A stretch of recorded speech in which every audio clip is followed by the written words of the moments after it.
Hello, good morning all of you. Here is Yogendra Sharma in front of you from Saraswati Shishu Mandir Inter College Keshopuri. We will study today about the topic of tenses, forms and their use. आज हम tense के उस forms के बारे में जो क्रियाओं का प्रयोग है उसको एक ध्यानपूर्वक समझेंगे। बहुत इंटरेस्टिंग टॉपिक है और बहुत ही इम्पोर्टेंट टॉपिक है अपने आप में। इसको करने के लिए बहुत आवश्यक है टेंस की जानकारी होना।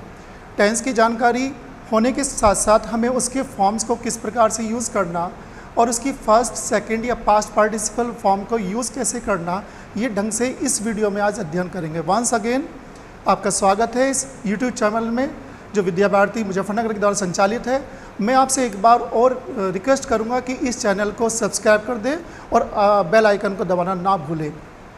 और इस वीडियो को थोड़ा पूरी ध्यानपूर्वक देखना है, कहीं भी स्किप नहीं करना है। कोशिश करेंगे आप 10th क्लास के स्टूडेंट्स के लिए जिनकी बोर्ड परीक्षा है इस बार, उनके लिए वीडियो बहुत ज़रूरी है कि उसमें करेक्ट फॉर्म द वर्ब्स का एक टॉपिक आता है जो आपको प्रयोग करना है। साथ साथ टोटल ऑल ओवर जो ओवरऑल जो टेंसेज है उसकी जानकारी इस वीडियो में आपको मिलने वाली है आज। तो शुरुआत करते हैं, लेट्स स्टार्ट। टॉपिक है tense, forms and their use. Tense के प्रकार सबसे पहले आपका प्रेजेंट टेंस की जानकारी हमें होना बहुत आवश्यक है। हिंदी में यदि हम देखते हैं टेंस की जानकारी होना कि वर्तमान काल को जो अब चलता है there is no decided everything the time of present, यानी प्रेजेंट काल में जो भी वर्तमान समय में जो चल रहा है जिसको हम यूज़ करते हैं वो वर्तमान समय में आता है। वर्तमान समय में यदि हम हिंदी में इसकी जानकारी लेने की कोशिश करें तो वाक्य के अंत में है, हैं, हूँ, हो, यही अक्षर इस वाक्य के अंत में आते केवल। प्रेजेंट की पहचान ये है। दूसरा आपका आता है पास्ट टेंस। पास्ट टेंस में जो कार्य बीत गया, जो कार्य हो लिया, यानी बीते हुए समय को पास्ट टेंस में हम अध्ययन कर लेते हैं। तीसरा आता है फ्यूचर टेंस, जो आने वाले भविष्य में कार्य होने वाला है। गा गी गे की पहचान इसमें हिंदी में आती है। इस टेंस की हिंदी में पहचान, क्योंकि 10वीं क्लास के विद्यार्थी हैं, हिंदी में पहचान होना बहुत आवश्यक है। मैंने बताया है, हैं, हूँ, हो, वाक्य के अंत में होना आवश्यक है। पास्ट, सिंपल पास्ट या कोई सा भी पास्ट के जो 4 पार्ट्स हैं उसमें था, थी, थे, याई, ये तो पहचान जनरली हम लोग पढ़ते ही हैं।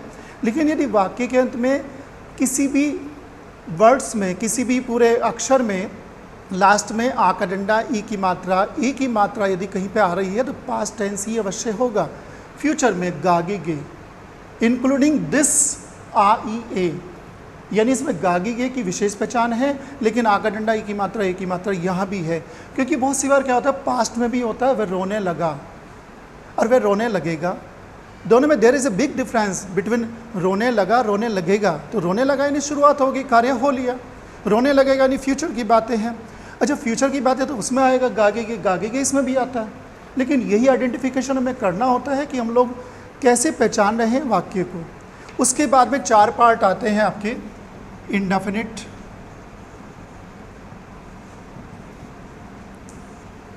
Present, indefinite. पहले देख लेते हैं हम इंडेफिनिट प्रेजेंट का जो भाग है। सबसे पहला जो हम हिंदी में ता है, ती है, ते हैं, इनका यूजेस करते हैं। तो इसके लेट्स बिगिन। आज हमारा जो टॉपिक यहाँ से शुरू होता है कि प्रेजेंट इंडेफिनिट में हाउ टू यूज़ वर्ब, कैसे हम क्रिया का प्रयोग करेंगे। यदि इसमें सिंगुलर सब्जेक्ट है, यानी एक वचन के सब्जेक्ट है, जैसे ही, शी, इट और कोई भी नाम, एक सिंगल वन नेम ओनली, उसके साथ में आप वर्ब की फर्स्ट फॉर्म में एस या ईएस का प्रयोग करेंगे।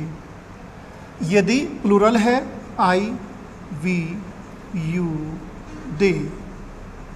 थोड़ा टॉपिक लेंथी भी है, इसलिए थोड़ा ध्यान से समझने की आवश्यकता है शुरुआत से। बहुत सिंगुलर सब्जेक्ट के साथ में वर्ब की फर्स्ट फॉर्म एस और ईएस। अफर्मेटिव, जब वाक्य अफर्मेटिव होगा तब केवल आई, वी, यू, दे। जब प्लूरल सब्जेक्ट्स होंगे उनके साथ में केवल वर्ब की फर्स्ट फॉर्म।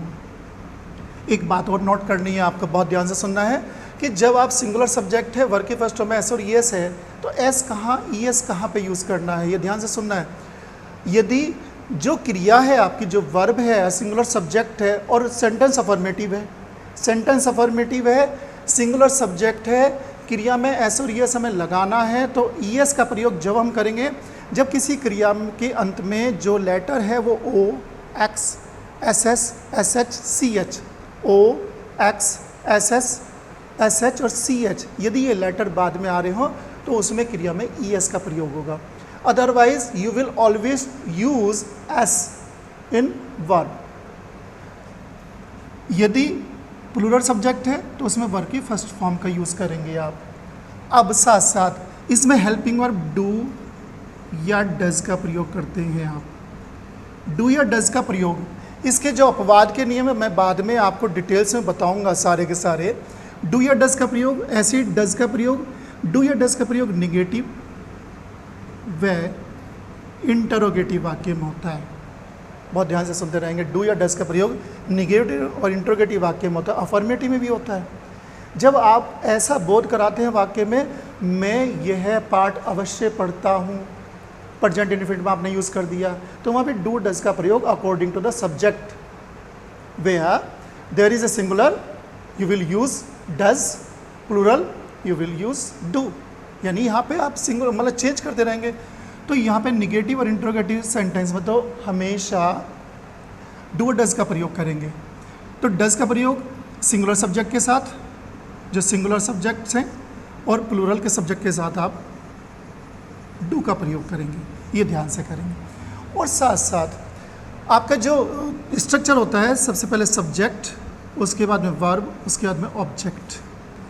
ऐसे यदि निगेटिव में आप यूज़ कर रहे हैं तो सब्जेक्ट डू या डज के साथ में नॉट, वर्ब की फर्स्ट फॉर्म, और उसके बाद में ऑब्जेक्ट। इसमें ध्यान रखना होता है, यहाँ वर्ब की फर्स्ट फॉर्म होगी और ये डू डज का प्रयोग आपने कर दिया। डू और डज डिपेंड होता है सब्जेक्ट के ऊपर, सिंगुलर डज, प्लूरल डू।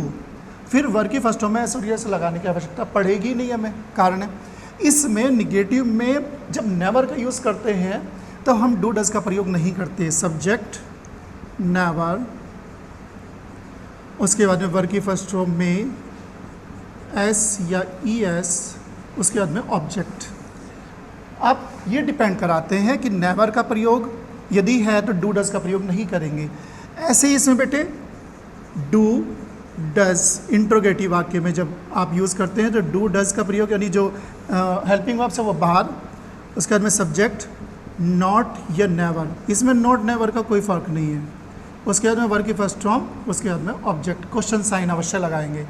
ऐसे ही इसका डबल इंट्रोगेटिव जो क्वेश्चन वर्ड वाला होता है, तो क्वेश्चन वर्ड आपको सबसे पहले यूज़ करेंगे, तब आप उसके बाद में डू डज का प्रयोग कर देते हैं। ये मैंने प्रेजेंट इंडेफिनिट के बारे में आपको डिटेल में नॉलेज दे दी, इसको ध्यान से अध्ययन कर लेंगे। इससे आगे हम शुरुआत करते हैं पास्ट इंडेफिनिट के बारे में। पास्ट इंडेफिनिट में यदि हम देखते हैं, पास्ट इंडेफिनिट में यदि हम देखते हैं तो यूज़ करते हैं वहाँ पे वर्ब की सेकेंड फॉर्म। वर्ब की सेकेंड फॉर्म सब्जेक्ट और उसके बाद में ऑब्जेक्ट। ये आपका अफर्मेटिव में यूज़ होता है, सब्जेक्ट सेकेंड फॉर्म ऑब्जेक्ट। यानी यहाँ पे वर्ब की सेकेंड फॉर्म आ गई। हम फॉर्म्स के बारे में पढ़ रहे हैं, हमें ध्यान रखना है। हम स्ट्रक्चर और हम टेंस का नाम तो ले रहे हैं, लेकिन हम वर्ब की फॉर्म के बारे में पढ़ रहे हैं, उसको ध्यान से पढ़ना है। सब्जेक्ट, वर्ब की सेकेंड फॉर्म ऑब्जेक्ट। उसके बाद में यदि हम निगेटिव में यूज़ करते हैं तो सब्जेक्ट डिड, नॉट, वर्ब की फर्स्ट फॉर्म ऑब्जेक्ट। यानी यहाँ पे डिड हेल्पिंग वर्ब के रूप में यूज़ हुआ है। यदि हम इसका नेवर वाला सेंटेंस बनाते हैं तो सब्जेक्ट नेवर, वर्ब की सेकेंड फॉर्म ऑब्जेक्ट। अब यहाँ से निष्कर्ष क्या निकलना शुरू हो गया हमारा, ये देखिए ध्यान से कि यदि हमने डिड का यूज़ किया तो वर्ब की सेकेंड फॉर्म, क्योंकि डिड अपने आप में वर्ब की सेकेंड फॉर्म है और एक वाक्य में हम दो बार वर्ब की सेकेंड फॉर्म का यूज़ नहीं कर सकते। तो नेवर, वर्ब की सेकेंड फॉर्म ऑब्जेक्ट। यदि इसी का इंट्रोगेटिव फर्स्ट टाइप में करना हो, जो येस और नो आंसर टाइप होता है, तो डिड का यूज़ इस प्लेस पर होगा। उसके बाद में सब्जेक्ट नॉट या नेवर, इंट्रोगेटिव में नॉट नेवर के यूज़ में कोई फ़र्क नहीं होता। वर्ब की first form then object, question sign. यदि इसका सेकंड टाइप यानी क्वेश्चन वर्ड वाला इंट्रोगेटिव बनाते हैं तो क्वेश्चन वर्ड यहाँ पे यूज़ करेंगे। तो एनालिसिस यानी निष्क्रिय विश्लेषण बाद में ये निकलेगा कि हमने वर्ब की सेकंड फॉर्म अफर्मेटिव में यूज़ करी, डिड नॉट के साथ में वर्ब की फर्स्ट फॉर्म यूज़ करी, नेवर के साथ में सेकंड फॉर्म यूज़ करी, और डिड जब क्वेश्चन मतलब इंट्रोगेटिव में वाक्य पढ़े तो डिड के साथ में वर्ब की फर्स्ट फॉर्म का यूज़ किया।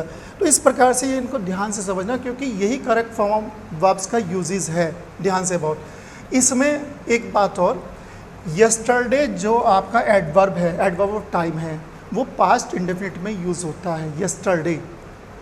प्रेजेंट परफेक्ट में उसका समावेशन का बहुत बार यूज़ देखा गया, लेकिन वहाँ नहीं यूज़ होता बिल्कुल भी, पास्ट इंडेफिनिट में यस्टरडे का यूज़ होता है। तो वहाँ ध्यान से correct form of the verbs में बहुत ध्यान से यूज़ करना होता है। उसके बाद हम लोग देखते हैं फ्यूचर इंडेफिनिट। फ्यूचर इंडेफिनिट के बारे में मैं बिल्कुल कोशिश कर रहा हूँ कि इस वीडियो में जितना पूरा का पूरा टॉपिक ले लें, कोशिश कर रहे हैं, आप ध्यान से सुनना है, बस पूरा ध्यान से देखना है इसको। फ्यूचर इंडेफिनिट में आप जब वाक्य के अंत में गागे गए हो, यानी भविष्य में कोई कार्य अनिश्चितता के साथ में, क्योंकि इंडेफिनिट के बारे में यदि हम ध्यान से पढ़ें, तीनों टाइम्स मैंने ले रहा हूँ साथ साथ, तो इंडेफिनिट के बारे में इनडेफिनिट, डेफिनिट माने निश्चित होता है, इनडेफिनिट माने अनिश्चितता पाई जाती है, यानी कार्य का होना या पूर्ण रहना। There is no certainty about the tenses of the sentence. तो यहाँ पे आ गया, यहाँ जो पार्ट होता है इंडेफिनिट के बारे में, सिंपल भी कहते हैं इसको। तो इंडेफिनिट, फ्यूचर इंडेफिनिट में गागी गे बाद में आएगा, यानी क्रिया में गागी गे हिंदी में लगा होगा। आप वहाँ पे हेल्पिंग वर्ब यूज़ करेंगे जो मॉडल के रूप में होती है विल या शैल का यूज़, और मेन वर्ब आप यूज़ करेंगे वर्ब की फर्स्ट फॉर्म। मेन वर्ब की फर्स्ट फॉर्म, मॉडल ऑक्सिलरीज इसमें हेल्पिंग वर्ब के यूज़ में होगी विल और शैल। कैसे यूज़ होगा? शैल का यूज़ 99% केसेस में आई और वी के साथ में होता है, क्योंकि correct form of the verb में इसी प्रकार से आप वाक्य का निर्माण करेंगे, वहाँ पे करेक्ट फॉर्म आप यूज़ करेंगे, क्योंकि आई वी के साथ में शैल का प्रयोग होता है। और विल का यूज़ होता है जहाँ आई वी को छोड़कर जितने भी सब्जेक्ट हैं, आई और वी को छोड़कर,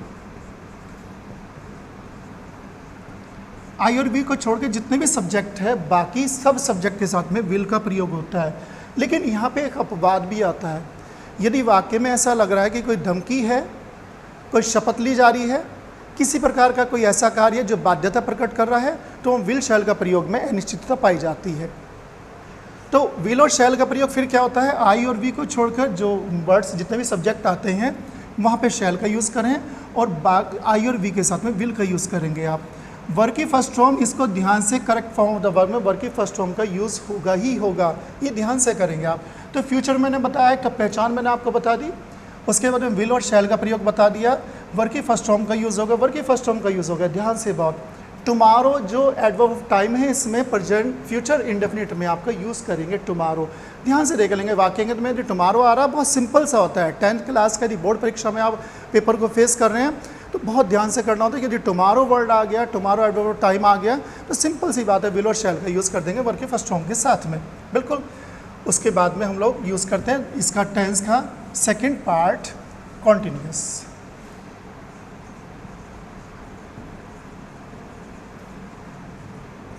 कॉन्टिन्यूस में सबसे पहले हम प्रेजेंट कॉन्टिन्यूस के बारे में थोड़ा सा ध्यान करेंगे, थोड़ी बेसिक जानकारी इसके बारे में लेंगे।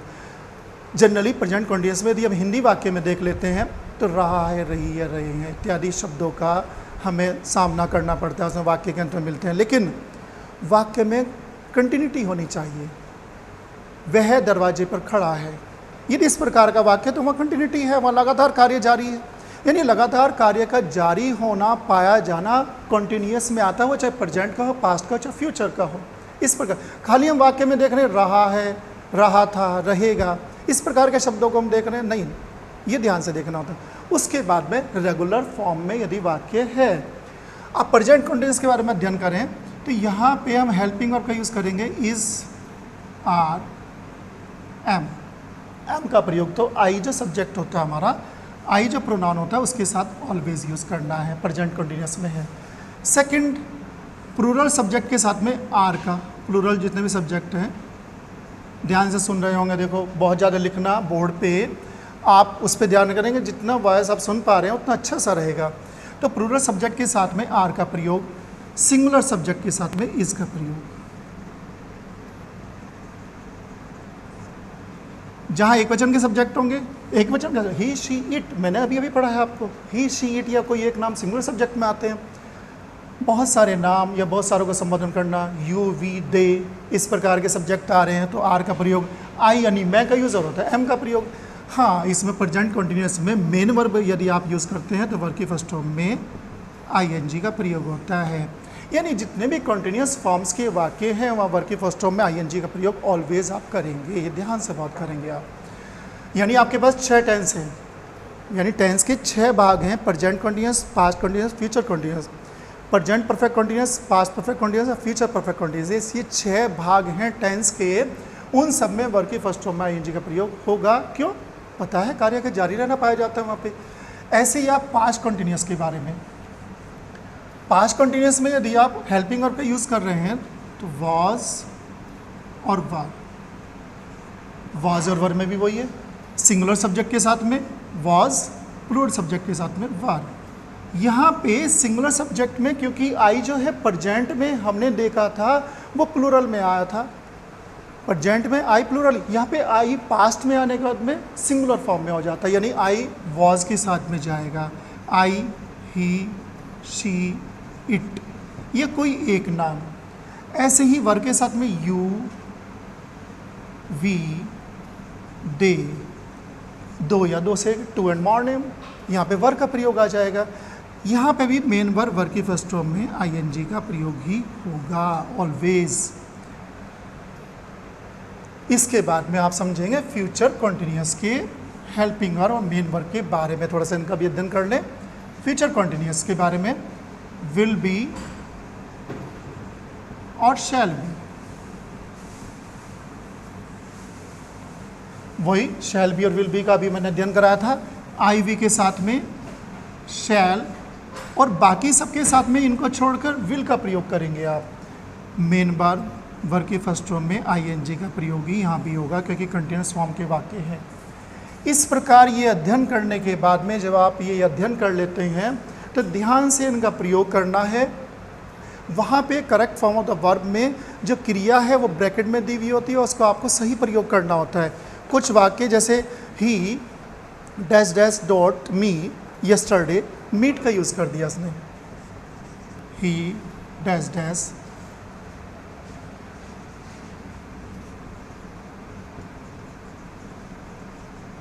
सपोज एग्जाम्पल ये आ गया और ब्रैकेट में हो गया मीट। यहाँ पे आपने ध्यान देना है यस्टरडे दिया हुआ है, सिंपल आप पहचान लेंगे कि पास्ट में है, पास्ट में है, अफर्मेटिव है यानी असर्टिव सेंटेंस है। तो यहाँ पे सेकंड फॉर्म मैंने जैसे पढ़ाया आपको अध्ययन कराया अभी, यहाँ पे सेकंड फॉर्म ही मैट मी यस्टरडे। इस प्रकार से वहाँ पे क्वेश्चन मिलता है आपको। ऐसे क्वेश्चन जब आपको मिलेंगे तो ध्यान से इनको अध्ययन करके आप इनका यूज़ कर देंगे। अच्छा, यदि आप देखें मैं जो इसमें जो बहुत यूजेस आते हैं और इसके क्रिया के जो फॉर्म्स का प्रयोग होता है उसके लिए ध्यान से पढ़ेंगे। मैंने कुछ पॉइंट्स आपके लिए तैयार करे हैं, उन पॉइंट्स का अध्ययन आप लोग बहुत ध्यान से करेंगे। जैसे मैंने पहला लिखा है, पहले वाले जो रिमेंबर करना आपको पॉइंट्स को, तो पहले वाला जो मैं बता रहा हूँ आपसे बहुत ध्यान से, प्रेजेंट सिंपल के द्वारा हैबिचुअल एक्शन यानी जो आदत के वाक्य होता है, आदत की बातें होती है, प्रदर्शित किया जाता है। ही टेक्स वॉक एवरी मॉर्निंग, यानी सीधी सी बात है, नेचुरल उसकी हैबिट है। प्रेजेंट सिंपल के द्वारा यूनिवर्सल ट्रुथ, यानी जो सत्य बातें हैं जब प्रेजेंट सिंपल में आती है। The sun rise in the east and sets in the west. Present simple के द्वारा फ्यूचर एक्शन को प्रदर्शित किया जाता है जब किसी रेफरेंस से भविष्य व्यक्त होता है, यानी प्लान फ्यूचर प्रोग्राम अर्थात शेड्यूल्ड और time table programme. The school close on the 10th, यानी पहले से प्री प्लान यदि आपका कोई शेड्यूल है उसको आप दिखा रहे हैं तो भी आप इसमें आते हैं। प्रेजेंट कंटिन्यूअस बोले जाने के समय हो रहे कार्य को प्रदर्शित कर रहा है, यानी कार्य लगातार कंटिन्यूअस फॉर्म में है। जैसे मंजू इज डांसिंग, जो कार्य प्रेजेंट में हो रहा है, रेगुलर फॉर्म में हो रहा है, कार्य का जारी रहना है। परफेक्ट कंटिन्यूअस का प्रयोग प्लान फ्यूचर एक्शन तथा अरेंजमेंट्स दिखाने के लिए किया जाता है। जैसे she is being married next week, यानी प्लान तो अभी हो गया, आपने योजना तो पहले बना ली, चाहे वो कार्य बाद में होना तो उसे फ्यूचर में यूज़ नहीं करेंगे। आपने यदि प्लान आप कर लिया, the school opens on the date of 16 August for you, ये आप जानते ही हैं, तो ये प्लान हो चुका तो प्रेजेंट में बनाएंगे आप, उसे फ्यूचर में नहीं बनाएंगे। प्रेजेंट परफेक्ट उस कार्य को प्रदर्शित करता है जो अभी पूरा हुआ है, अभी अभी पूरा हुआ, बिल्कुल जस्ट पूरा हुआ है। द ट्रेन हैज़ अराइव्ड, रेलगाड़ी आ चुकी है, यानी जो अभी अभी हुआ है। जो कार्य हो लिया जिसमें गैप आ गया वो पास्ट में चला जाता है, जो अभी अभी जस्ट पूरा हुआ वो प्रेजेंट में आता है, प्रेजेंट परफेक्ट हो गया कार्य का पूरा होना। उसके बाद यदि आप देखें, मैंने कुछ और पॉइंट्स आपके लिए तैयार करे हैं। प्रेजेंट परफेक्ट किसी पास्ट एक्शन के परिणाम को जो अभी भी जारी है प्रदर्शित करता है। जैसे I have lived in Mumbai for 10 years, यानी मैं 10 वर्षों से मुंबई में रह चुका हूँ। प्रेजेंट परफेक्ट के साथ जब when, before, as soon as, till, after जैसे शब्दों का प्रयोग होता है वह फ्यूचर सिंपल प्रदर्शित करता है, प्रदर्शित सिंपल करेगा। I shall go there after I have done my lesson, simple, इसमें प्रेजेंट परफेक्ट दिखाई दे रहा है लेकिन वो फ्यूचर सिंपल को प्रदर्शित कर रहा है, शो कर रहा है। पास्ट सिंपल उस कार्य या घटना को प्रदर्शित करता है जो पास्ट टाइम में हुई, जो पास्ट टाइम में जो कार्य हो लिया। आई मेट हिम यस्टरडे, जो मैंने आपका सेंटेंस अभी समझाया था। एडवर्ब यस्टरडे का प्रयोग प्रेजेंट परफेक्ट में करना अशुद्ध होता है, ये बात मैंने आपको बताई है। बहुत ध्यान से, यही गड़बड़ होती है सबसे ज़्यादा, इस वाले पॉइंट पे ज़्यादा गड़बड़ होती है। He has come here yesterday, he came here yesterday, शुद्ध ये है रूप इसका। Past simple habitual action in the past प्रदर्शित करता है। He smoked 40 cigarette a day, simple past को यूज़ किया उसने। पास्ट सिंपल उस कार्य को प्रदर्शित करता है जो यथार्थ रूप से निर्दिष्ट समय पर हो रहा है। While they backed were bathing we fished. Next point है इसका, पास्ट कंटिन्यूस का अर्थ है जो कार्य निर्दिष्ट पास्ट टाइम में जारी था, यानी जो कार्य जारी था बिल्कुल। When I called upon her she was singing, जब मैंने उसे बुलाया तो वो गा रही थी। ये बहुत ध्यान से, ये वाला पॉइंट बहुत ध्यान से करेंगे आप, ये भी पेपर में बहुत बार आ चुका। पास्ट परफेक्ट उस कार्य को प्रदर्शित करता है जो पास्ट टाइम में किसी समय दूसरे कार्य के शुरू होने से समाप्त हो चुका था। पास्ट एक्शन कंप्लीटेड और second action took place. The train has left before they reach the station. I had finished my work when Rahul came to see me, यानी जब कार्य हो लिया तो बिफोर, आफ्टर, व्हेन, दैट का प्रयोग बहुत ध्यान से करना होता है। पास्ट परफेक्ट को प्राय गलती से सिंपल पास्ट के लिए प्रयोग कर लेते हैं। वही I have written a letter yesterday, क्या करना है ये 2-3 बार पॉइंट में बता चुका, I wrote a letter yesterday. इस प्रकार से नेक्स्ट पॉइंट है, फ्यूचर सिंपल उस कार्य को प्रदर्शित करता है जो फ्यूचर में ही होगा। आई शैल सी यू टुमारो, यानी टुमारो का ध्यान से, यदि टुमारो वाक्य में ना सिंपल सा विल और शैल का यूज़ कर देते हैं और साथ में क्रिया की फर्स्ट फॉर्म। गोइंग टू का प्रयोग करके भी फ्यूचर टाइम दिखाया जाता है। नेक्स्ट पॉइंट देखेंगे, फ्यूचर कॉन्टिन्यूस कार्य को प्रदर्शित करता है जो फ्यूचर के किसी निश्चित समय पर हो रहा है।